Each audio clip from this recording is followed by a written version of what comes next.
নবী সাল্লাল্লাহু আলাইহি ওয়াসাল্লাম এশার নামাজ পড়েছেন। কিসের নামাজ? এশার নামাজ পড়ে কাবা ঘরের পাশে হাতিম আছে, কাবার হাতিম, হাতিমের উপর তিনি শুয়ে আছেন ডান কাত হয়ে। ডান কাতে শোয়া সুন্নত। ডান কাতে শুয়ে আছেন, তন্দ্রা ভাব, পরিপূর্ণ ঘুম আসে নাই। নবীদের কিন্তু ঘুম নাই।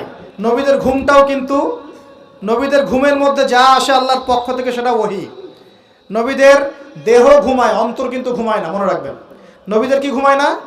কলব, অন্তর কিন্তু ঘুমায় না, মনে রাখবেন। এবার তিনি শুয়ে আছেন, হঠাৎ দুইজন ফেরেশতা আসলেন। কয়জন ভাই? একজন জিবরাইল আলাইহিস সালাম, একজন মিকাইল আলাইহিস সালাম। এসে নবী সাল্লাল্লাহু আলাইহি ওয়াসাল্লামকে আস্তে করে জাগিয়ে দিলেন। জাগিয়ে নবী সাল্লাল্লাহু আলাইহি ওয়াসাল্লামকে হাত ধরে নিয়ে যাচ্ছেন। কোথায়? পাশে জমজম কূপের পাশে। পাশে জমজম কূপ আছে, দেখেছিলেন না? যারা হজ উমরা করে আসছেন হয়তো দেখতে পারবেন। এই জমজম আগের মতো তো আর নাই, একটা আইডিয়া পাবেন আর কি। জমজম কূপের পাশে নিয়ে গিয়ে নবী সাল্লাল্লাহু আলাইহি ওয়াসাল্লামকে আবার আস্তে করে শুইয়ে দেওয়া হলো। এই যে পুরো ঘটনাগুলো ঘটে যাচ্ছে না, এগুলো কিন্তু মুহূর্তে ঘটে যাচ্ছে। মানে এই পুরো বিশাল ঘটনা ঘটে যাওয়ার পর দেখা যাবে ওই অজুর পানি কেবল গড়িয়ে গড়িয়ে যাচ্ছে, এখনো শেষ হয়নি। মানে সময় কে নিয়ন্ত্রণ করে? পৃথিবীর সময়ের ফ্রেম আর আল্লাহ পাকের টাইম ফ্রেম এক নয়। আল্লাহ পাকের টাইম ফ্রেম টোটালি ডিফারেন্ট, আমাদের টাইম ফ্রেম আলাদা, মনে থাকবে। এখানে কিন্তু অনেক নাস্তিক অনেক প্রশ্ন করতে পারে। এবার শুইয়ে দেওয়ার পর নবী সাল্লাল্লাহু আলাইহি ওয়াসাল্লামের বুকটাকে একদম এই গলার নিচ থেকে নিয়ে যেখানে লোম উঠে নাভি, এই নাভি পর্যন্ত চিরে দেওয়া হয়েছে জীবিত অবস্থাতেই, জীবিত অবস্থাতেই। এবার তার হার্ট, কলিজাটাকে বের করা হয়েছে।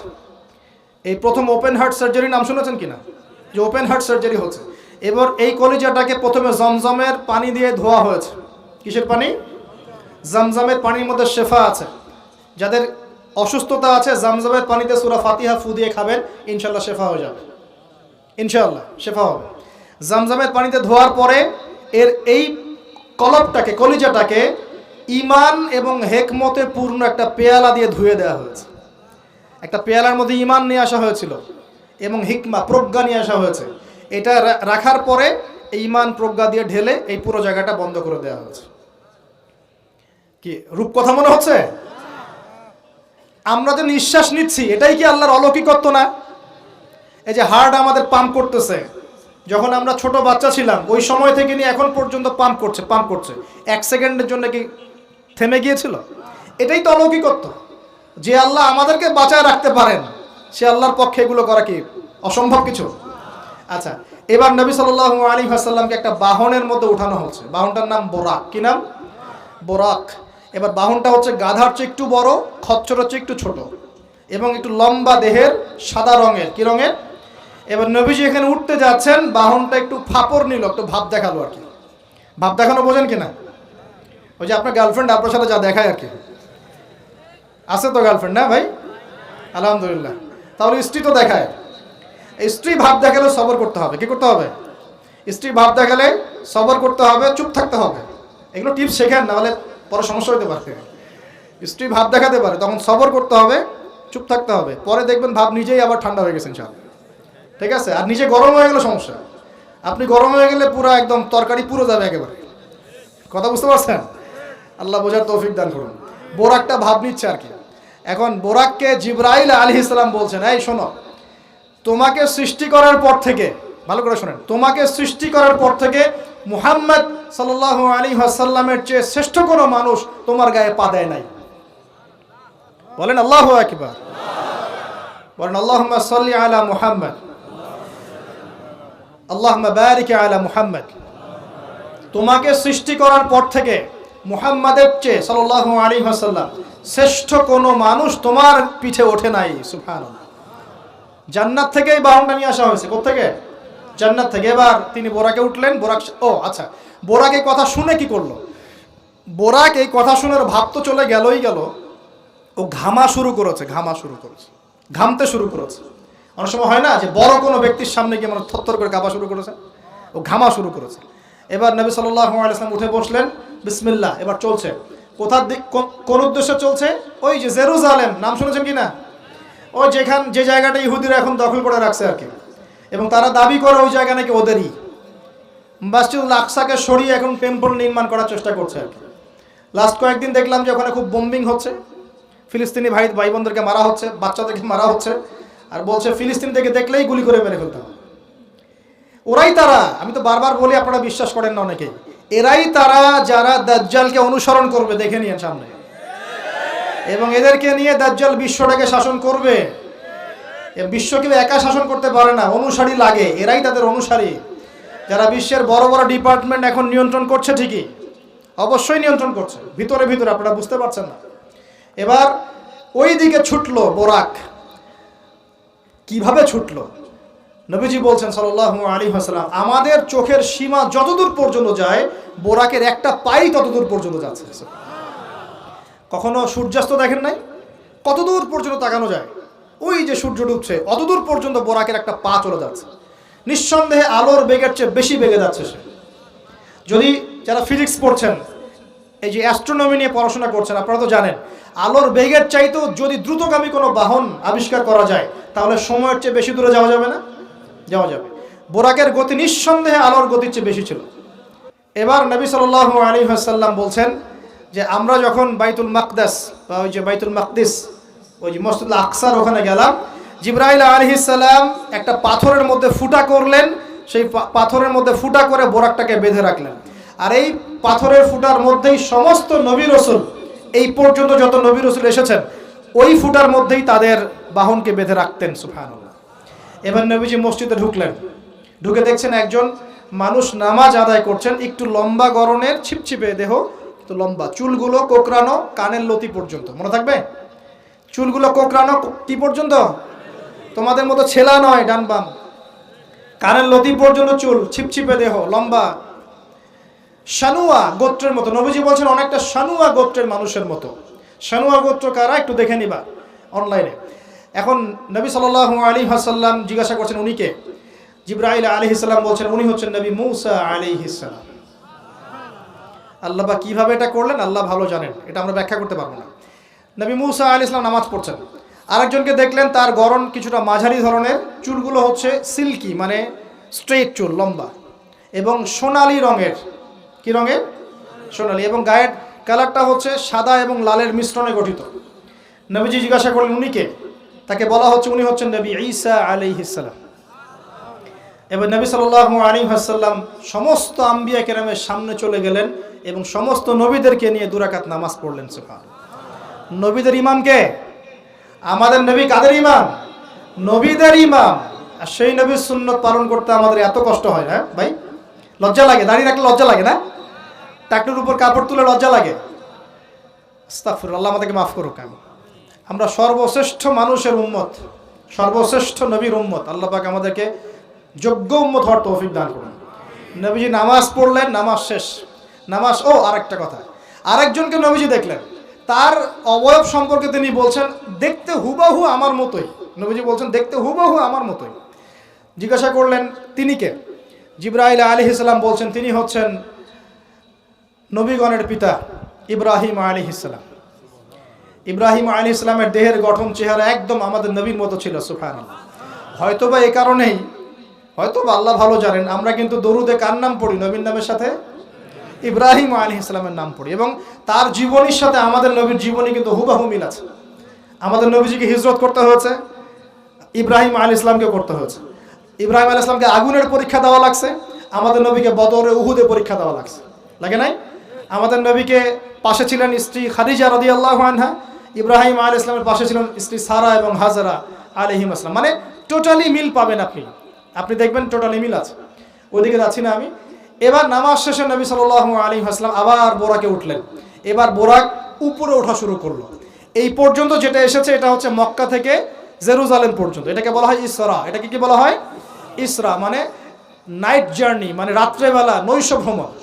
আর এবার যাচ্ছে এই বাইতুল মাকদাস থেকে উপরের দিকে, এটাকে বলা হয় মেরাজ, মানে ঊর্ধ্বে আরোহণ, ঊর্ধ্বগমন। ঠিক আছে?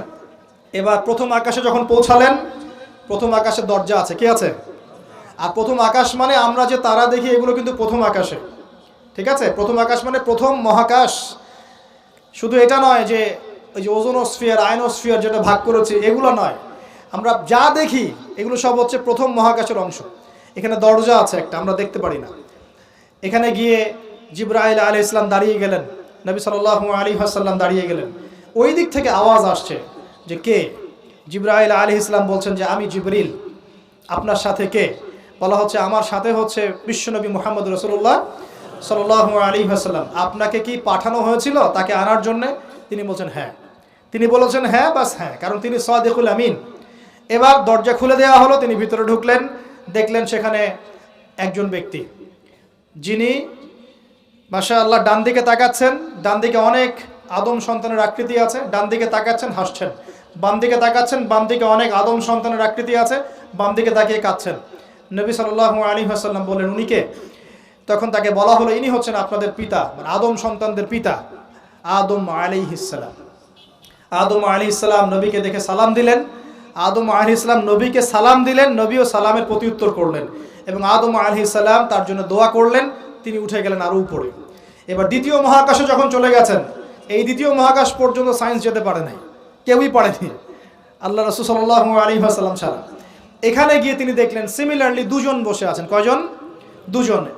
এবং দুজন এর পরিচয় জিজ্ঞাসা করলে জিবরাইল আলাইহিস সালাম বললেন ইনি হচ্ছেন ঈসা আলাইহিস সালাম আর ইনি হচ্ছেন ইয়াহইয়া আলাইহিস সালাম। দুজনের মাঝে কি সম্পর্ক? খালাতো ভাই। কি সম্পর্ক? খালাতো ভাই। এখানে বলে রাখি দুজনের মিলটা কি? এই দুজনকেই ইহুদিরা হত্যা করার চেষ্টা করেছে। ঈসা আলাইহিস সালাম এবং ইয়াহইয়া আলাইহিস সালাম উভয়কেই কারা হত্যা করার চেষ্টা করেছে? ইয়াহইয়া আলাইহিস সালামকে তো হত্যা করেই ফেলেছিল, আর ঈসা আলাইহিস সালামকে হত্যা করার চেষ্টা করেছিল, কিন্তু আল্লাহ পাক সেটা হতে দেন নাই। আল্লাহ পাক তাকে উঠিয়ে নিয়েছে। তিনি আবার আসবেন কিনা? কোথায় আসবেন? সিরিয়ায়। কেন আসবেন? কারণ তিনি এই পৃথিবী থেকে দাজ্জাল এবং তার সমস্ত বাহিনীকে মেরে ফেলবেন ইনশাআল্লাহ, এবং প্যালেস্টাইন থেকে সারা বিশ্বে 40 বছর রাজত্ব করবেন ইনশাআল্লাহ তাআলা। এটা হবে কিনা? বিশ্বাস আছে তো ইনশাআল্লাহ? এটা হবে ইনশাআল্লাহ তাআলা। এরপর সামনে যান, তৃতীয় আসমানে উঠলেন। সেখানে দেখছেন একজন ব্যক্তি যাকে এই পৃথিবীর অর্ধেক সৌন্দর্য দেয়া হয়েছে। নবীজি বললেন তিনি কি? এত অপরূপ সুন্দর। তখন নবী সাল্লাল্লাহু আলাইহি ওয়াসাল্লামকে বলা হচ্ছে তিনি হচ্ছেন ইউসুফ আলাইহিস সালাম, যাকে এই পৃথিবীর অর্ধেক সৌন্দর্য দেয়া হয়েছে। আমরা সূরা ইউসুফ পড়ি আর মনে করি এটা হচ্ছে ইউসুফ জুলাইখার ঘটনা, তাই না ভাই? আসলে এখানে প্রেম কাহিনী কার? এখানে প্রেম কাহিনী হচ্ছে ইউসুফ আলাইহিস সালাম এবং তার বাবার। ভালো করে পড়ে দেখবেন, এখানে বাবা এবং ছেলের মহব্বতের কাহিনী বর্ণিত হয়েছে। আর ইউসুফ আলাইহিস সালামের বাহ্যিক সৌন্দর্য নিয়ে আমরা কথা বলি, তার বাহ্যিক সৌন্দর্যের চাইতে তার চরিত্রের সৌন্দর্য ছিল 1000 গুণ বেশি।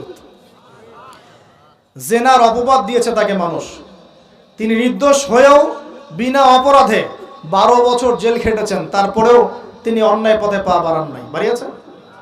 আল্লাহ পাক আমাদেরকে এগুলো বোঝার তৌফিক দান করেন। আরো উপরে উঠলেন, চতুর্থ আসমানে উঠে দেখছেন এখানে আরেকজন একইভাবে আছেন, তার নাম হচ্ছে ইদ্রিস আলাইহিস সালাম। কি নাম? ইদ্রিস আলাইহিস সালাম। তিনি চতুর্থ আসমানে অপেক্ষা করেন। একইভাবে সবার সাথে কথাবার্তা হলো, সালাম বিনিময় করা হলো, মোবারকের দোয়া করলেন, তিনি আবার উঠে গেলেন। পঞ্চম আসমানে উঠে তিনি দেখছেন ওই ইচ্ছে নবী মুসা আলাইহিস সালাম। কোন নবী? নবী মুসা আলাইহিস সালাম। সবাই সালাম দিচ্ছেন, একইভাবে কথাবার্তা হচ্ছে। ষষ্ঠ আসমানে উঠে দেখছেন হারুন আলাইহিস সালাম, মুসা আলাইহিস সালামের ভাই, মনে আছে? হারুন আলাইহিস সালাম, যিনি ফেরাউনের কাছে দাওয়াত নিয়ে গিয়েছিলেন, মুসা আলাইহিস সালামের সাথে ছিলেন। সপ্তম আসমানে উঠে তিনি দেখছেন একজন ব্যক্তি যার চেহারা একদম নবীর মতোই, বাইতুল মামুর নামে একটা জায়গা আছে, এই জায়গায় হেলান দিয়ে বসে আছে। নবীজি বললেন উনি কে? জিবরাইল আলাইহিস সালাম বলছেন উনি হচ্ছেন আপনার নবীদের সবার পিতা ইব্রাহিম আলাইহিস সালাম। ইব্রাহিম আলাইহিস সালামের আশপাশে অনেক ছোট ছোট বাচ্চা আছে, অনেক ছোট ছোট বাচ্চা। এই বাচ্চাগুলো কারা? এই যে মুসলিম অমুসলিমদের যাদের একদম নাবালক শিশুরা যারা মারা যায়, ওরা কি পাপ করেছে? এই নাবালক ছোট ছোট বাচ্চারা যারা মারা যায়, আল্লাহ রাব্বুল আলামিন তাদের রূহটাকে ওখানে রেখেছেন। তারা ওখানে খেলছে, যখনই ওদের পিতামাতার কথা মনে হয় দৌড় দিয়ে আসে ইব্রাহিম আলাইহিস সালামের কাছে। মনে রাখবেন, বাচ্চাদের সাথে কেন ইব্রাহিম আলাইহিস সালামকে রাখা হলো, এখানে একটা ব্যাখ্যা হতে পারে, আল্লাহু আ'লাম।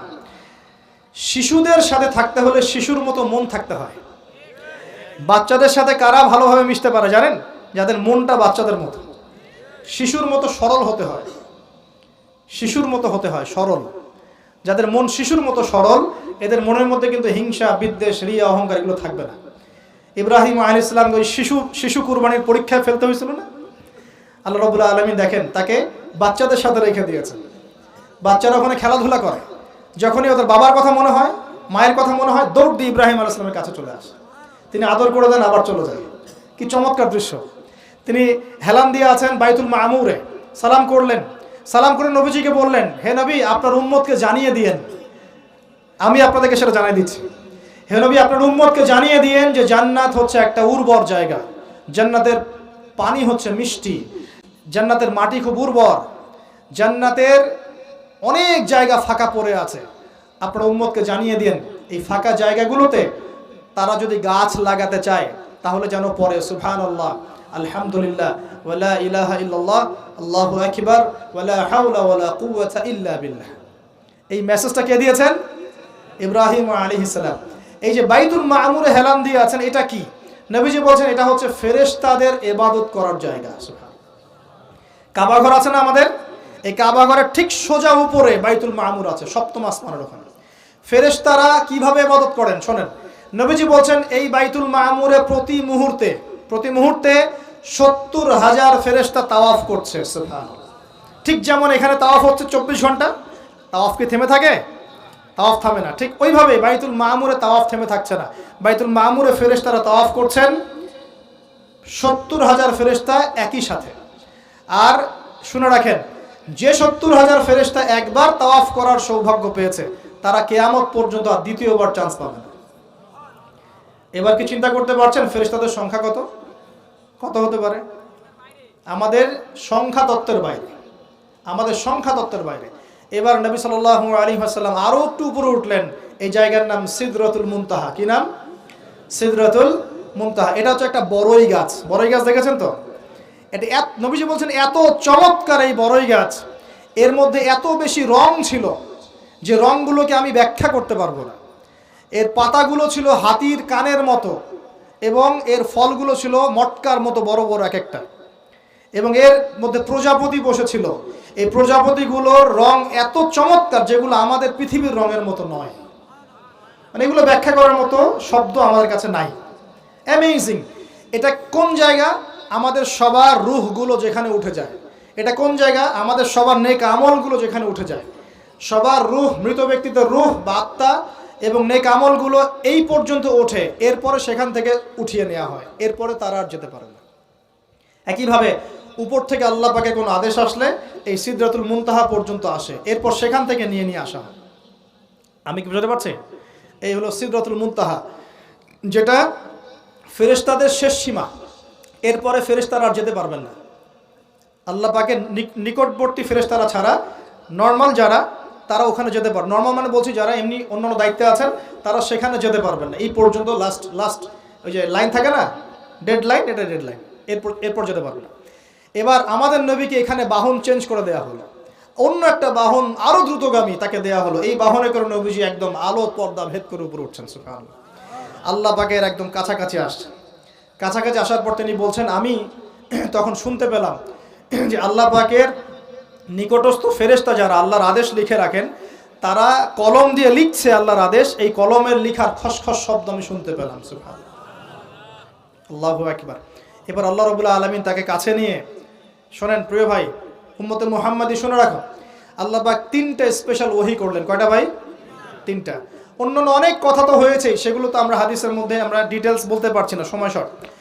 3টে স্পেশাল ওহী আল্লাহ রাব্বুল আলামিন করেছেন। তার প্রথমটা হচ্ছে নবী সাল্লাল্লাহু আলাইহি ওয়াসাল্লামকে এই জায়গায় 50 ওয়াক্ত নামাজ হাদিয়া গিফট দেওয়া হলো। কত ওয়াক্ত? এবার নবীজি 50 ওয়াক্ত নিয়ে চলে আসছেন। পরের দুটো পরে বলছি। 50 ওয়াক্ত নিয়ে চলে আসছেন। আসার সময় এই যে 6ষ্ঠ আসমানে, 5ম আসমানে কার সাথে দেখা? মুসা। কে আমাকে করছে? মুসা আলাইহিস সালাম। তিনি বলছেন, আল্লাহ পাক কি দিয়েছেন আপনাকে হাদিয়া? নবী সাল্লাল্লাহু আলাইহি ওয়াসাল্লাম বলছেন 50 ওয়াক্ত নামাজ। কত ওয়াক্ত? 50 ওয়াক্ত। নবী এবার মুসা আলাইহিস সালাম বলছেন, আমার উম্মতকে 2 ওয়াক্ত নামাজ দেওয়া হয়েছে, সেটাই আমার উম্মত আদায় করতে পারে নাই। 50 ওয়াক্ত নামাজ আপনার উম্মত পারবে না, আপনি কমাই নিয়ে আসেন, যান। তিনি আবার গেলেন 50 থেকে 45, আবার 45 থেকে 40, 40 থেকে 35, 35 থেকে 30, এই করতে করতে করতে করতে 5 ওয়াক্ত যখন আসলো, তখনও নবীজিকে বলা হচ্ছে আপনি আরও কমাই নিয়ে আসেন। নবীজি বলছেন, আমার যেতে লজ্জা লাগছে, আল্লাহ পাক আমাকে এত বেশি কমিয়ে দিলেন, আরও কমাতে চাইতে আমার লজ্জা লাগছে। দেখেন মুসা আলাইহিস সালাম বলেছিলেন আমার উম্মতকে 2 ওয়াক্ত নামাজ দেয়া হয়েছিল, আদায় করতে পারে নাই। উম্মতে মুহাম্মাদের মধ্যে এমন মানুষ নাই 2 ওয়াক্ত 1 ওয়াক্ত নামাজও পড়তে পারে না? নবীদের এটা হিকমা, দূরদর্শিতা। এবার নবী সাল্লাল্লাহু আলাইহি ওয়াসাল্লাম আল্লাহর কাছে গিয়ে আরজি পেশ করছেন।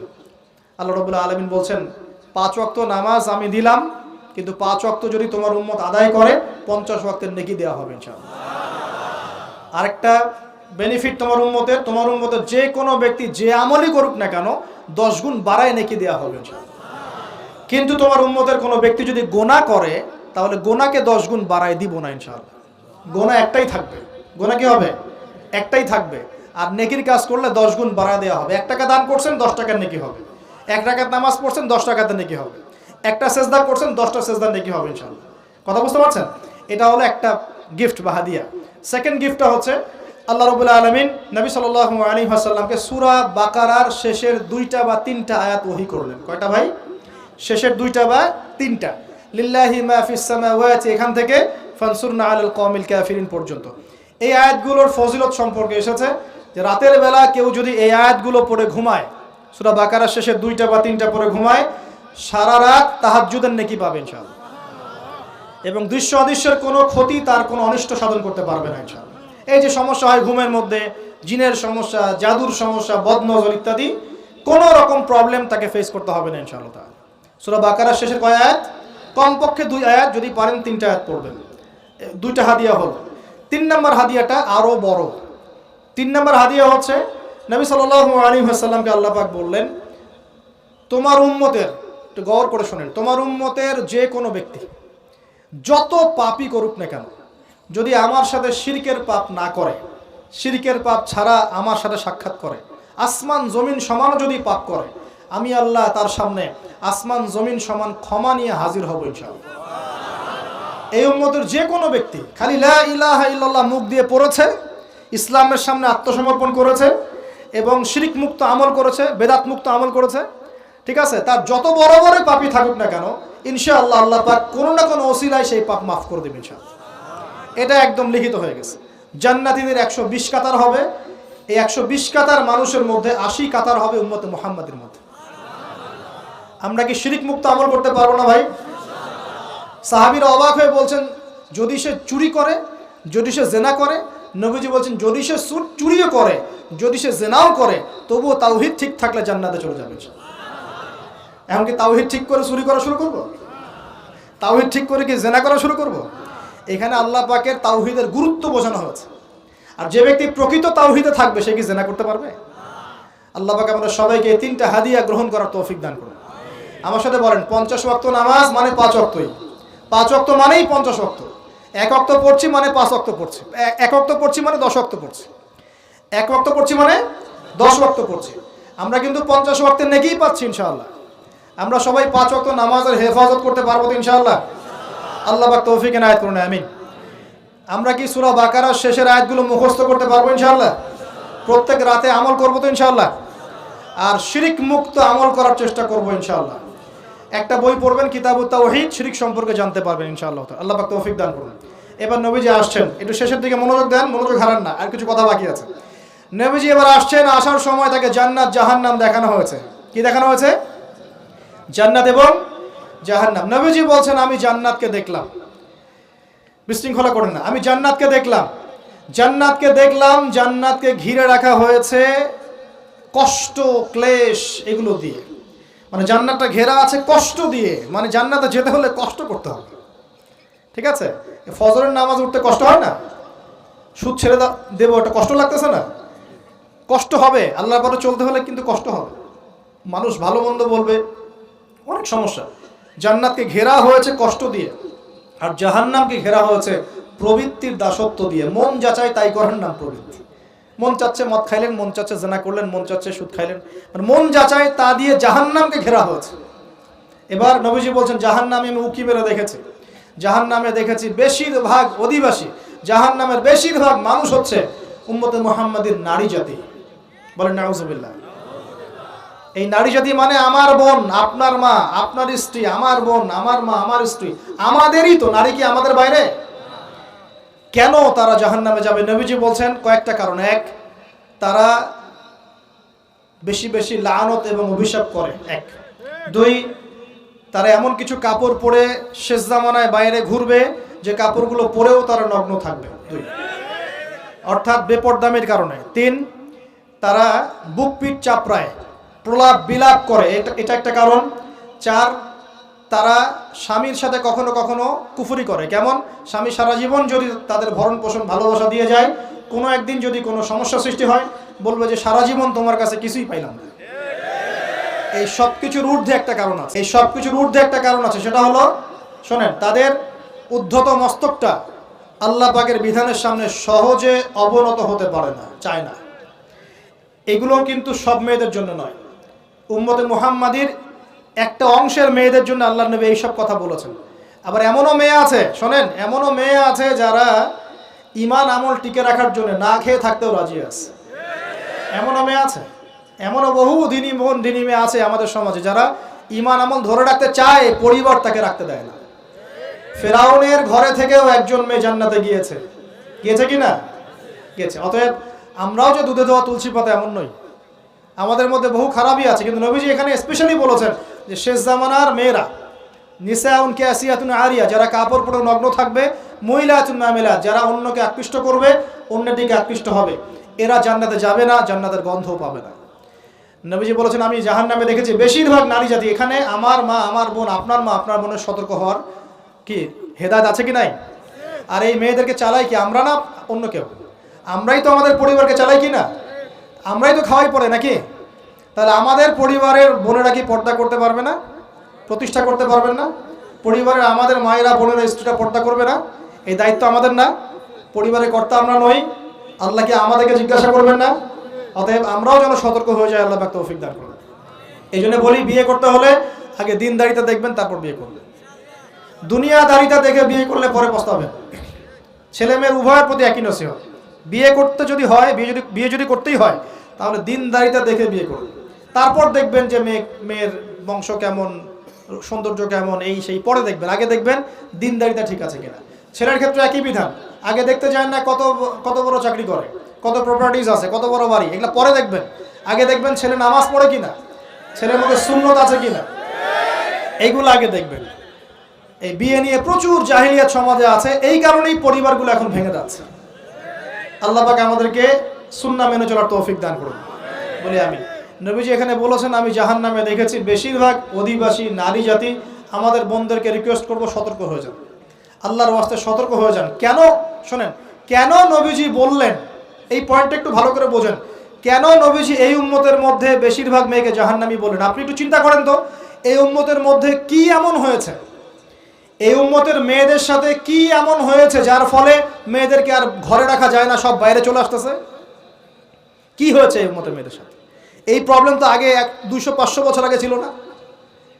500 বছর আগে আপনি কি কোনো মেয়েকে দেখেছেন আমাদের মেয়েদের মতো বেপর্দায় সারা রাস্তাঘাট, গ্রামগঞ্জ, একদম অফিস আদালত, বাজারঘাট সব ঘুরে বেড়াচ্ছে?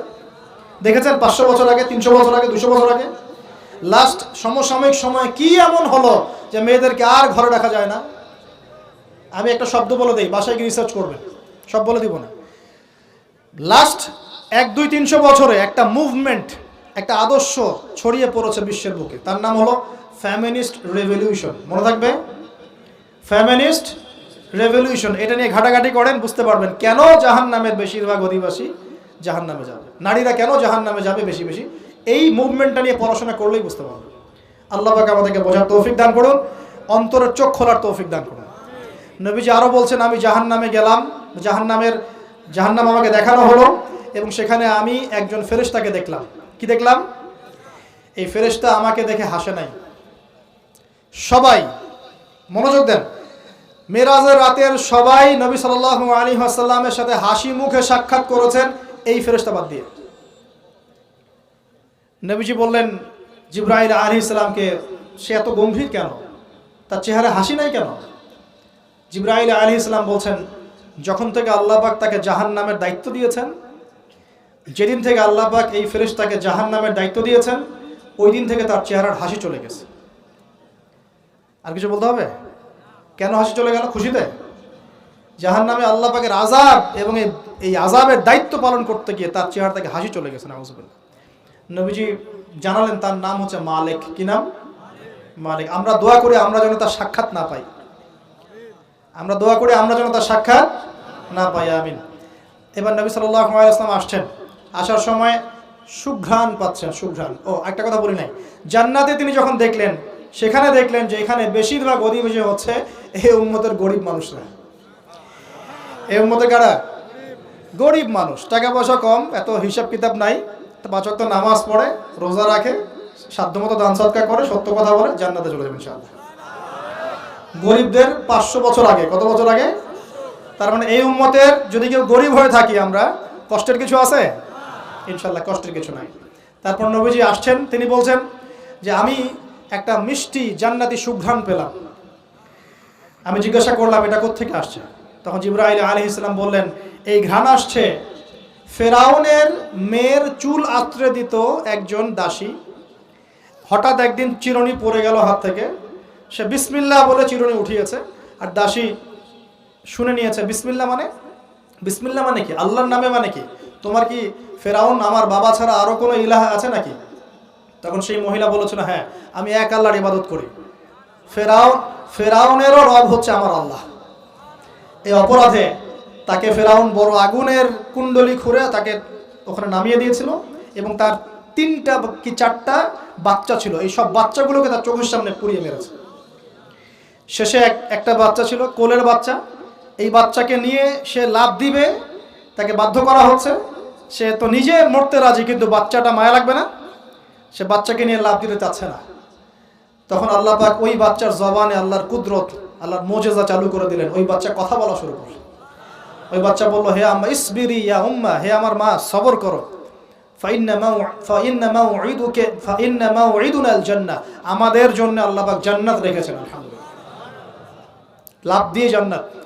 ওই যে ফেরাউনের স্ত্রী বলা ঠিক না এখানে, ফেরাউনের ওই দাসী যে চুল আশ্রয় দিত, আসিয়া, যার নাম বলা হয় কোনো কোনো জায়গায় আসিয়া, এবং তার সন্তানদেরকে যেখানে দাফন করা হয়েছে ওখান থেকে জান্নাতের ঘ্রাণ আসছে। কে পেলেন এই ঘ্রাণ? রাসূলুল্লাহ সাল্লাল্লাহু আলাইহি ওয়াসাল্লাম। এবার তিনি চলে আসছেন, এসে কাবা ঘরের হাতিমে আবার এসে সেখানে আসলেন, এখানে বিমর্ষ মুখে বসে আছেন। কেন মন খারাপ? যে আমি যদি এই ঘটনা যদি কালকে এখন সকালে সবাইকে বলা শুরু করি, সবাই তো আমাকে এখন কি বলবে? মিথ্যাবাদী বলবে, এমনিই তো মিথ্যাবাদী বলছে, এখন এই ঘটনা আবার বিশ্বাস করবে কিনা? এখন সকালবেলা আবু জাহেল আসছে, এসে বলছে যে কি নতুন কিছু ঘটনা ঘটছে নাকি, নতুন কোনো ঘটনা আছে নাকি, টিটকারি করলো আর কি। রাসূল সাল্লাল্লাহু আলাইহি ওয়াসাল্লাম বলছেন আমি গতকালকে আকসায় গিয়েছিলাম। এখন আবু জাহেল বলছে ও আচ্ছা চমৎকার, আকসায় গিয়েছিলেন, তাই নাকি, আর কি করেছে? তো যে আমি এই ঘটনা ঘটেছে আমার সাথে। তখন সবাইকে সে ঢোল পিটায় নিয়ে আসলো, আরে আসো আসো, মুহাম্মদ কি বলে শোনো, দেখো কি বলে, তো পাগল হয়ে গেছে নাউজুবিল্লাহ। বলছে আকসায় গিয়েছিলে, বলো তো আকসায় কি কি আছে? সুবহানাল্লাহ, আল্লাহ রাব্বুল আলামিন, এখন যেমন ভিডিও দেখি না আমরা, এইভাবে আল্লাহ রাব্বুল আলামিন মসজিদুল আকসাকে নবীর সামনে তুলে ধরলেন, সামনে। এবং নবী সাল্লাল্লাহু আলাইহি ওয়াসাল্লাম দেখে দেখে বলছেন আকসায় কয়টা দরজা আছে, কয়টা জান্নাত আছে, পূর্ব দিকে কি আছে, পশ্চিম দিকে কি আছে, সিঁড়ি কয়টা, সব বলে দিলেন মাশাআল্লাহ। এরপর আবু বকর সিদ্দিকের সামনে একজন কাফের গিয়ে বলছে জানো মুহাম্মদ কি বলেছে? মুহাম্মদ এই কথা বলেছে। আবু বকর সিদ্দিক তখন বলছেন যে আমি তো এর চাইতে কঠিন কথা বিশ্বাস করি, আমি তো বিশ্বাস করি যে নবী সাল্লাল্লাহু আলাইহি ওয়াসাল্লামের কাছে আসমান থেকে আল্লাহর ওহী আসে, আর মেরাজের রাতটার এমন কি, আমি তো বিশ্বাস করি আল্লাহ তার সাথে কথা বলেন, আল্লাহ পাকের কথা তার কাছে আসে, আল্লাহর কালাম তার কাছে আসে। ওই দিন থেকে নবী সাল্লাল্লাহু আলাইহি ওয়াসাল্লামের এই সাহাবীর নাম হয়ে গেল আবু বকর সিদ্দিক। এখন এর মাঝখানে আর কয়েকটা কথা হয়েছে, আমাদের নবী পরে হাদিসে জানিয়েছেন, এগুলো বলে শেষ করছি। নবীজি বলছেন আমি যখন মেরাজের রাতে গিয়েছি আমাকে আল্লাহ পাক কিছু আযাব দেখিয়েছেন। কি দেখেছেন ভাই? আমরা দোয়া করি আল্লাহ পাক এই আযাবগুলো থেকে আমাদেরকে বাঁচান, এবং যে পাপের কারণে এই আযাব হয় সে পাপ থেকে আমাদেরকে বাঁচান, বলেন আমিন। আর একটা কথা বলে রাখি, যেহেতু নবীকে এই আযাবগুলো দেখানো হয়েছে, অন্য কোনো নবীকে কিন্তু দেখানো হয় নাই। কাকে দেখানো হয়েছে? আমাদের নবীকে। তার মানে এই পাপগুলো এবং এই আযাব আমাদের উম্মতের মধ্যেই বেশি থাকবে। বুঝতে পারছেন না মনে হয়? এই আযাব এবং পাপগুলো কি অন্য কোনো নবীকে দেখানো হয়েছে? আমাদের নবীকে দেখানোর কারণ কি? কারণ আপনার উম্মতের মধ্যে এই পাপগুলো ছড়াবে বেশি, এবং আপনার উম্মতের একটা অংশ এই আযাবগুলো ভোগ করবে। কি আযাব? নবীজি যাচ্ছেন, দেখছেন, যুবকরা শুনো ভালো করে, নবীজি দেখছেন একটা চুলা, কি ভাই? তন্দুর রুটি দেখেছেন? যে চুলায় রান্না করে, ঠিক ওই রকম শব্দই হাদিসে এসেছে, তান্দুর। এই চুলা এমন চুলা যার মাথাটা হচ্ছে সরু, নিচের দিকটা মোটা, নিচে আগুন জ্বলছে, ভিতরে কিছু মানুষ আছে, নিচ থেকে আগুনের দাবদাহ আসছে। যখনই আগুন আসছে জাহান্নামের, তখন তারা ধাউ ধাউ করে উপরে উঠছে, আবার যখন আগুন নেমে যায় তখন তারা নিচে নেমে যায়। নবীজি মর্মান্তিক দৃশ্য দেখে বললেন যে এরা কারা, যাদেরকে এমন আযাব দেওয়া হচ্ছে? জিবরাইল আলাইহিস সালাম বললেন, যুবক ভাই শোনেন ভালো করে, জিবরাইল আলাইহিস সালাম বললেন এরা হচ্ছে আপনার উম্মতের সেই সব ব্যক্তি যারা বিবাহ বহির্ভূত জিনা করেছিল। এই পাপটা মারাত্মক। আল্লাহ পাক আমাদের সবাইকে পাপ থেকে ফিরে আসার তৌফিক দান করুন। এবং এই পাপ যদি করে থাকেন হতাশ হবেন না, তওবা করে আজকেই ফিরে আসবেন। তওবা করলে আল্লাহ পাক যে কোনো পাপ মাফ করে দেবেন ইনশাআল্লাহ। যে কোনো পাপ, তওবা খাস করতে হবে, কোনোদিন এই পাপে লিপ্ত হওয়া যাবে না। এই যে গত 3-4 দিন আগে একটা দিবস চলে গেল না, লক্ষ লক্ষ কোটি কোটি যুবক যুবতী পাপ করেছে, করে নাই? আর আমরা উস্কে দিয়েছিলাম কাছে আসার গল্প, অমুক তমুক, হাবি জাবি, কত কথা। আর এদের স্লোগানগুলো এত চটকদার, খুব মজা লাগে, খুব মজা, মুখরোচকভাবে উপস্থাপন করে। আল্লাহ পাকের কাছে আসার গল্প করা যায় না, রাসূলের কাছে আসার গল্প করা যায় না। আসলে এখনকার মিডিয়াগুলো এতটাই নির্লজ্জ হয়ে গেছে। কেন বলছি শোনেন, ইসলামের সাথে শত্রুতা তো আছেই, কোনোদিনও আল্লাহর কাছে আত্মসমর্পণ করা লাগে এমন কোনো ওয়ার্ডও বলবে না। টাইটেল দিবে ভূমিকম্পের কাছে মানুষ কত অসহায়, টাইটেল দিয়েছে একটা। প্রাকৃতিক বিপর্যয়ের সামনে মানুষ কত অসহায়, প্রকৃতির কাছে মানুষ কত অসহায়, এসব টাইটেল দিয়ে ভিডিও দিচ্ছে। ওই যে ভূমিকম্প ইস্যুতে একটাবারও বললো না যে এই আল্লাহ পাকের কাছে, আল্লাহর শক্তির সামনে মানুষ কত অসহায়। ওই শব্দ ব্যবহার করা যাবে না। ওই শব্দ ব্যবহার করলে আপনি মৌলবাদী হয়ে যাবেন। যে প্রকৃতিটা কি? প্রকৃতি কে? প্রকৃতি কাকে বলে? কত প্রকার? প্রকৃতির স্রষ্টা কে? প্রকৃতি কে নিয়ন্ত্রণ করছে? ভূমিকম্পের কোনো ক্ষমতা আছে না? ভূমিকম্প যে দেয় তার ক্ষমতা আছে। এই সাগরের কোনো ক্ষমতা আছে? সাগরে যে জলোচ্ছ্বাস দেয় তার ক্ষমতা আছে। এই মাটিটাকে স্থির কে রেখেছে? এখন আমরা তো এখনো মহাবিশ্বে ঘুরছি না? এই যে ওয়াজ করছি যখন আমরা, এখনো পৃথিবীটা ঘুরছে। আমরা কি বুঝতে পারছি কে পৃথিবীকে স্থির রাখলো? কেউ বলবে না যে আল্লাহর আযাবের সামনে মানুষ কত অসহায়। হ্যাঁ, বলবে প্রকৃতির সামনে মানুষ কত অসহায়, ভূমিকম্পের সামনে মানুষ কত অসহায়। মানে এমন এমন চটকদার কিছু শব্দ দিবে, এই শব্দগুলো আপনাকে চিনিয়ে দিবে যে কারা আল্লাহর বাহিনী, কারা আল্লাহর দুশমনের বাহিনীর মধ্যে আছে। তো এখানে যুবকদেরকে উৎসাহিত করা হয়েছে না জেনার জন্য। আর নবী সাল্লাল্লাহু আলাইহি ওয়াসাল্লামকে কেন দেখানো হলো? কারণ তার উম্মতের মধ্যে জেনার পাপ ছড়িয়ে পড়বে বেশি। কিসের মধ্যে? চুলার মধ্যে শাস্তি দেওয়া হচ্ছে, চুলায় শাস্তি দেওয়া হচ্ছে। নবীজি বলছেন তাদের ভিতর থেকে এত দুর্গন্ধ বের হচ্ছিল যেন মনে হচ্ছিল যে কোনো পাবলিক টয়লেটের পাশ দিয়ে আমরা যাচ্ছিলাম। প্রিয় ভাই, আল্লাহর ওয়াস্তে জেনার ধার কাছেও যায় না। আল্লাহ পাক বলেছেন ওয়ালা তাকরাবু জিনা, জেনার কাছেও যেও না। তো এক নাম্বার শাস্তি কি রেখেছেন নবী সাল্লাল্লাহু আলাইহি ওয়াসাল্লাম? কিসের শাস্তি? তন্দুর চুলার মধ্যে আগুনের শাস্তি। কিসের পাপের কারণে? বলেন, জেনা। এই উম্মতে মুহাম্মাদির মধ্যে জেনা ছড়িয়ে পড়েছে কিনা? এখন আমরা কি এই স্রোতে গা ভাসাবো না দূরে থাকবো? আমরা হালাল উপার্জনের সোর্স তৈরি করব, করে হালাল বিয়ে করবো ইনশাআল্লাহ। হালাল উপার্জনের মাধ্যম তৈরি করবেন, করে বিয়ে করবেন ইনশাআল্লাহ। বিয়ের আগে কোনো পীড়িত নাই, সব পীড়িত বিয়ের পর ইনশাআল্লাহ পারা যাবে ইনশাআল্লাহ। আর সব আগে ভাগে খেয়ে শেষ করে ফেললে পরে খাবেন কি? তাই না বিষয়টা? আচ্ছা, এবার সামনে যাই। নবী সাল্লাল্লাহু আলাইহি ওয়াসাল্লাম সামনে গেলেন, গিয়ে দেখলেন, এবার দেখলেন কিছু মানুষ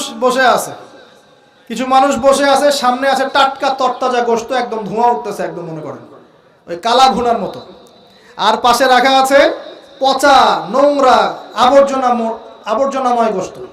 এই মানুষগুলো ভালো গোশত খাচ্ছে না, এই মানুষগুলো পচা গোশতগুলোই খাচ্ছে, দুর্গন্ধযুক্ত। নবীজি বললেন এরা কারা? নবী সাল্লাল্লাহু আলাইহি ওয়াসাল্লামকে বলা হচ্ছে এরা আপনার উম্মতের সেই সব ব্যক্তি যারা বিবাহিত, ভালো করে শোনেন, এরা আপনার উম্মতের সেই সব ব্যক্তি যারা বিবাহ বহির্ভূত সম্পর্ক করেছে। মানে বিয়ে করার পরেও, বাসায় স্ত্রী থাকার পরেও বাইরে জেনা করেছে, বাসায় স্বামী থাকার পরেও বাইরে জেনা করেছে। এখন আমাকে বলেন তো, উম্মতে মুহাম্মাদির মধ্যে সমকালীন সময় এই ফিতনাটা ছড়িয়ে পড়ে নাই? পরকীয়া ছড়িয়ে পড়ে নাই? এটা হলো পরকীয়ার স্পেশাল শাস্তি। কারণ পবিত্র হালাল ফ্রেশ জিনিস ওদের ঘরে ছিল, খাইতে ভালো লাগে না, ওদের ওই নোংরা পচা জিনিস খেতে ভালো লেগেছে। আল্লাহ পাক কিয়ামতের মাঠেও ওই এবং বারজাখের জীবনেও ওই একই শাস্তি দিবেন ইনশাআল্লাহ। আর এখন তো মিডিয়ার মধ্য দিয়ে এই যে বিভিন্ন সিরিয়ালস, নাটক, হাবি জাবি, এগুলোর মধ্য দিয়ে এটাকে উস্কে দেওয়া হচ্ছে, এটাকে অ্যাভেলেবেল করে ফেলা হয়েছে।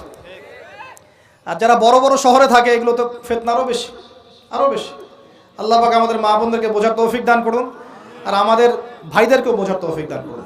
আমাদের সবাইকে আল্লাহ পাক পরকীয়ার মতো নোংরা পাপ থেকে হেফাজত করুন, বিবাহ বহির্ভূত সম্পর্ক থেকে হেফাজত করুন। আরও সামনে যান, নবীজি দেখলেন এবার একটা রক্তের নদী। কিসের নদী ভাই? প্রশ্ন করব কেন রক্তের নদী, উত্তর দিতে হবে। ওই রক্তের নদীতে আল্লাহ পাক কিছু মানুষকে রেখেছেন, ফেরেশতারা পাথর দিয়ে তাদের মাথা ফাটিয়ে দিচ্ছে, পাথর ছিটকে অন্য জায়গায় চলে যাচ্ছে, পাথর নিয়ে আসার মুহূর্তের মধ্যেই মাথা আবার জোড়া লেগে যাচ্ছে, আবার পাথর দিয়ে মাথা ফাটিয়ে দেওয়া হচ্ছে, আবার পাথর ছিটকে চলে যাচ্ছে। নবীজি জিজ্ঞাসা করলেন এরা কারা যাদেরকে শাস্তি দেওয়া হচ্ছে? নবী সাল্লাল্লাহু আলাইহি ওয়াসাল্লামকে জিবরাইল আলাইহিস সালাম বললেন এরা আপনার উম্মতের সেই সব ব্যক্তি যারা সুদখোর ছিল। কি ছিল? এখন বলেন রক্তের নদী কেন? বলেন, উত্তর দেন দেখি, কে বলতে পারবেন? বিসমিল্লাহ।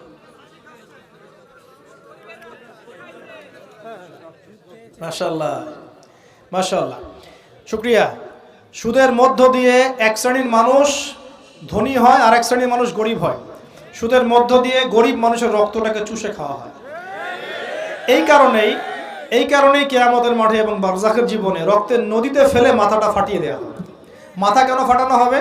এই মাথা দিয়ে শয়তানি বুদ্ধিটা বের করেছিল যে ইন্নামাল বাইউ মিসলুর রিবা, সুদ হচ্ছে ব্যবসার মতোই। এই শয়তানি কোত্থেকে বের হয়েছে?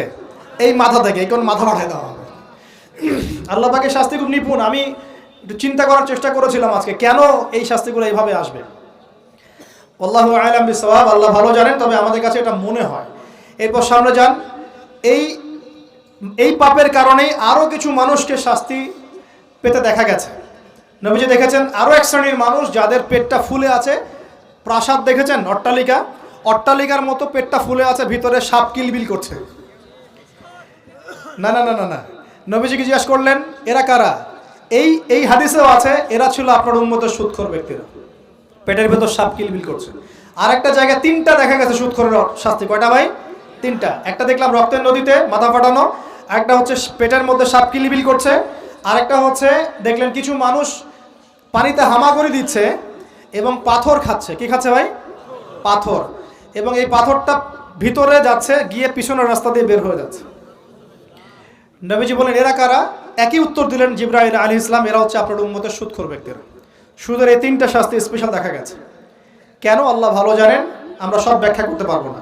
নবীজি আরও সামনে এগিয়ে গেলেন, তাকে দেখানো হলো এবার এক শ্রেণীর ব্যক্তি, হাতগুলো নখগুলো তামার মতো লম্বা, তামার নখ, লম্বা লম্বা নখ। দেখেছেন কোন মুভির মধ্যে দেখা গেছে, ছবির মধ্যে, তামার লম্বা লম্বা। হ্যাঁ, তো এই নখগুলো দিয়ে তারা চোখ এবং গাল আঁচড়াচ্ছে, কোনো ক্ষেত্রে বুক আঁচড়াচ্ছে এবং ওই গোশতগুলো খাচ্ছে। নবী জিজ্ঞাসা করলেন এরা কারা? নবীজিকে বলা হচ্ছে এরা আপনার উম্মতের সেই সব ব্যক্তি যারা বেশি বেশি গীবত করত এবং অন্যের নামে মিথ্যা অপবাদ ছড়াতো। আর সতর্ক করে দেই, এই পাপটা কিন্তু এখন ছেলে মেয়ে সব সমাজে বেশি হয়। কি আলেম জালেম সব সমাজে বেশি হয়। কোনো ক্ষেত্রে ওয়াজ মাহফিলের প্যান্ডেলগুলোর মধ্যে বসে বসে মানুষের গীবত করা হচ্ছে। এবং অনলাইনের ফেসবুক আর ইউটিউবের যে কন্টেন্টের যুগগুলো চলছে, এখানে কারণ থাক না থাক মানুষের গীবত তহমত প্রচুর হচ্ছে, কোনো কারণে হোক অকারণে হোক। সতর্ক হয়ে যাবেন, আপনার দ্বারা আমার দ্বারা যদি কারো গীবত হয় তামার নখ দিয়ে গাল আশ্রাতে হবে কিয়ামতের মাঠে। আল্লাহ পাক বাঁচাক, আমাদের হেফাজত করুন। এবং এই পাপের আরেকটা শাস্তি দেখা হয়েছে, ওই যে নিজের ভাইয়ের গোশত ছিঁড়ে ছিঁড়ে খাচ্ছে, এই শাস্তিও নবী সাল্লাল্লাহু আলাইহি ওয়াসাল্লাম দেখেছেন গীবতের কারণে। আরও সামনে গেলেন, দেখলেন এক শ্রেণীর মানুষকে আগুন খাওয়ানো হচ্ছে এবং আগুনগুলো পিছনের রাস্তা দিয়ে বের হয়ে যাচ্ছে। জিজ্ঞাসা করা হলো তারা কারা? নবীজিকে বলা হচ্ছে এরা আপনার উম্মতের সেই সব ব্যক্তি যারা এতিমের মাল ভক্ষণ করত। এতিমের মাল অন্যায়ভাবে ভক্ষণ করে খেয়ে ফেলতো। আছে কি নাই সমাজের মধ্যে? নবীজি আরও সামনে গেলেন, দেখলেন এক শ্রেণীর মানুষ কাঁধে অনেক বোঝাগুলো হালকা করার বদৌলতে উল্টা তারা বোঝা হালকা না করে আরও কিছু বোঝা ঘাড়ে নিচ্ছে। লাকড়ির বোঝা ঘাড়ে নিয়ে পথ চলার চেষ্টা করছে, কিন্তু পথ চলতে পারছে না। নবীজি বলেন এরা তো অদ্ভুত, এরা তো চাইলে বোঝা হালকা করে চলতে পারত, বোঝা আরও নিয়ে চলছে কেন? নবীজিকে বলা হচ্ছে এরা আপনার উম্মতের সেই সব ব্যক্তি যারা দায়িত্ব যতটুকু নিয়েছিল অতটুকু তো পালন করতে পারতই না, আরও দায়িত্ব চেয়ে নিত মানুষের কাছে। দায়িত্ব চেয়ে নেওয়ার সংস্কৃতি চলছে না এখন? যোগ্যতা থাক আর না থাক মানুষ দায়িত্ব চাচ্ছে না, দায়িত্ব না দিলে লাভ করে। যোগ্যতা থাক না থাক মানুষকে দায়িত্ব চেয়ে নিচ্ছে কিনা? দায়িত্ব নেওয়াটা বড় কথা নয়, পালন করাটা বড় কথা। না করতে পারলে এই শাস্তি ভোগ করতে হবে। আল্লাহ পাক আমাদের সবাইকে হেফাজত করুন, আমিন। এবার সামনে গেলেন, দেখলেন এবার তো মুশকিল।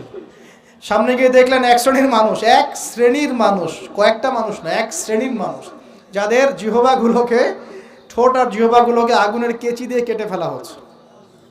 নবীজি বললেন এরা কারা? রাসূল সাল্লাল্লাহু আলাইহি ওয়াসাল্লামকে বলা হচ্ছে এরা আপনার উম্মতের সেই সব ব্যক্তি যারা ছিল ওয়াইজ বক্তা, আলেম ওয়াইজ বক্তা, যারা মানুষের সামনে দ্বীনের কথা বলতো কিন্তু নিজেরাই সেই দ্বীনের প্রতি আমল করতো না। আল্লাহ রাব্বুল আলামিন আমাকে এবং আপনাদের সবাইকে এই মর্মান্তিক শাস্তি থেকে বাঁচান। যা বলবো তার উপর আমল করার তৌফিক দান করুন, যা জানবো তার উপর আমল করার তৌফিক দান করুন। যা বলি আমল করি না সেটা প্রয়োজনে বলার দরকার নাই, যেটা আমল করি না সেটা প্রয়োজনে বলার দরকার নাই। আল্লাহ পাক আমাদেরকে রাসূলের সুন্নাহ মাফিক দাওয়াতি কাজ করার তৌফিক দান করুন এবং এই শ্রেণীর বক্তার অন্তর্ভুক্ত হওয়া থেকে আল্লাহ পাক আমাদেরকে বাঁচান। এইভাবে তিনি আরও বেশ কিছু শাস্তি দেখলেন, তারপর তাকে ফিরিয়ে আনা হলো। এই মেরাজের ঘটনা এভাবে শেষ হলো। এখন এই পুরো মেরাজের ঘটনা আমরা যা শিখলাম, রাসূলুল্লাহ সাল্লাল্লাহু আলাইহি ওয়াসাল্লামের এই মেরাজ উম্মতে মুহাম্মাদের জন্য খাস কিনা, আমাদের জন্য খাস কিনা? এরকম ঘটনা কি বিশ্বে আর কোথাও ঘটেছে? এই পুরো হিস্ট্রির মধ্যে কি এরকম ঘটনা কখনো ঘটেছে? অন্য কোন নবীর সাথে ঘটেছে? অন্য কোনো উম্মতের সাক্ষী আছে? আমরা সাক্ষী আছি, আমাদের নবীর সাথে ঘটেছে। আমাদের নবীর ক্ষেত্রে জীবনে এই বিস্ময়কর ঘটনা একবার ঘটেছে। আল্লাহ পাক কি কোনো নবীকে তার কাছে নিয়ে ওহী করেছেন? আসুন এই মেরাজে যে বিষয়গুলো আমরা শিখলাম, আমরা সবাই এর উপর আমল করার চেষ্টা করি। আল্লাহ পাক তৌফিক দান করুন। প্রথম কথা, 5 ওয়াক্ত নামাজ হাদিয়া এসেছে, ছাড়বো কি ইনশাআল্লাহ? আল্লাহ পাক সবাইকে 5 ওয়াক্ত নামাজ পড়ার তৌফিক এনায়েত করুন, বলি আমিন। 2 নাম্বার, সূরা বাকারার যে শেষের আয়াতগুলো সেগুলো আমল করব তো ইনশাআল্লাহ? আল্লাহ তৌফিক এনায়েত করুন, বলি আমিন। তৃতীয়ত হচ্ছে শিরকের পাপে লিপ্ত না হলেই জান্নাতে যাব ইনশাআল্লাহ। শিরকের পাপে লিপ্ত হবেন কখনো? আল্লাহ পাক শিরক কি কেন বোঝার তৌফিক দান করুন, শিরক মুক্ত আমল করার তৌফিক দান করুন। যে শাস্তিগুলো দেখে এসেছেন নবী সাল্লাল্লাহু আলাইহি ওয়াসাল্লাম, আমাদের মা বোনদেরকে কি বেপরদায় রাখবো? ফ্যামিনিস্ট রেভলিউশনে ধোকায় পড়বো? আমরা কি জান্নাতে যাওয়ার জন্য একটু কষ্ট করতে পারবো না? ইনশাআল্লাহ। আর জাহান্নাম ঘেরা আছে প্রবৃত্তি দিয়ে, প্রবৃত্তির দাসত্ব করব? সুদ কি খাবো? আমরা কি এতিমের মাল ভক্ষণ করব? জেনার পাপে লিপ্ত হব? আমরা কি সুদের পাপে লিপ্ত হব? আমরা কি মৃত ভাইয়ের গোশত খাওয়ার পাপ করব? আমরা কি এমন বক্তা হব যে কথা বলে কিন্তু আমল করে না? আমরা কি দায়িত্ব পালন করতে পারি না, এমন দায়িত্ব ঘাড়ে নিব? আল্লাহ পাক আমাদেরকে সবাইকে মেরাজের রাতে নবী সাল্লাল্লাহু আলাইহি ওয়াসাল্লাম যে মর্মান্তিক আযাব গজবগুলো দেখে এসেছেন, এগুলো চেনার, বোঝার এবং এগুলো থেকে দূরে থাকার তৌফিক দান করুন, বলি আমিন। এই পাপগুলো থেকে আমাদের সবাইকে দূরে থাকার তৌফিক দান করুন, বলি আমিন। এবং নবী সাল্লাল্লাহু আলাইহি ওয়াসাল্লাম যে 3টা স্পেশাল হাদিয়া নিয়ে এসেছেন, এই 3টা দাঁতের মাড়ি দিয়ে আঁকড়ে ধরার তৌফিক দান করুন, বলি আমিন।